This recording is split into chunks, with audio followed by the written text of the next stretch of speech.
Mbrëmjen e së martës kryeministri Mickovski dhe liderët e Vlenit u takuan në qeveri. Të pranishëm ishin edhe kreu LD-s Izet Mexhiti, kreu Lëvizjes Besa Bilal Kasami, kreu Alternativës Zeqeria Ibrahimi, por në qeveri u pa të vijë edhe kryetari i Kuvendit Afrim Gashi. Nga ana tjetër, përveç Mickovskit, ishte edhe nënkryetari VMRO DPMN-s zëvendës kryeministri Aleksandr Nikolovski. Ftesë për media nuk kishte, madje nuk pati as deklarata se për çfarë u diskutua.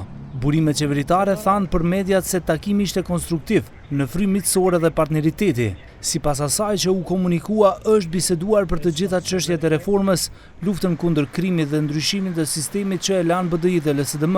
Ata thanë se bisedimet vazhdojnë për këto çështje. U përpoqëm të mësojmë ndonjë gjë të re nga kryeministri, por nuk dha shumë detaje. Vladata, što odlučite?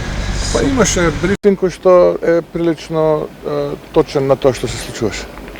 Дали ќе си останува вреди во владата? Само следете го брифингот.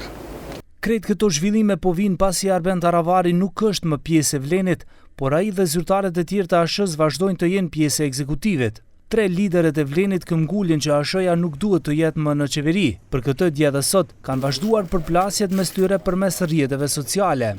Mbrëm nga Vlen shkruajnë se ka marrë fund politika jo parimore dy karrigave, e çndrimeve të mjegullta që nuk dihet kush është partner, kush është aleat dhe kush është kundërshtar.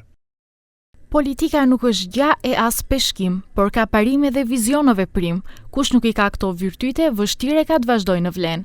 Prandaj, ata që u larguan e bën sepse Vlenin e kishin trampolin për të kurcyer në prehrin e Ahmetit, duke tentuar ta rrisin pazarin, ritën, turpin dhe dështimin, demaskuan hipokrizin e djallëzin e tyre. Vle nuk do të lejoj që brenda kësaj qeverie të rikthehet, qoftë edhe përmes derës së pasme, BDI-ja. E sot, përmes Facebookut, sekretari i përgjithshëm i ASH-s Bleran Ramadani kumtoi se pas takimit me Taravarin dhe Mickovskin, kryesia e partisë ka riafirmuar qëndrimin si më poshtë. Aleanca nuk është dekor politik, por faktor kyç në qeverisje me parime të qarta dhe vizion të përgjegjshëm. Aleanca për shqiptarët mbetet e përkushtuar ndaj barazisë, institucioneve të pastra dhe një shteti që respekton çdo qytetar pa dallim.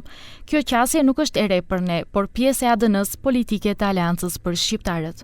Takimi mes Mickovskit dhe Taravarit u mbajt një ditë para takimit të kryeministrit me liderët e Vlenit. Pas takimit, burimet e ASH-s i thanë televizionit 21 se takimi ka qenë shumë miqësor dhe se sugjerimi i Mickovskit ka qenë që edhe një herë të provohet të gjendet një zgjidhje për përkraje të ndërsjellët mes partive qeveritare në zgjedhjet lokale, me lista të veçanta për këshilltar.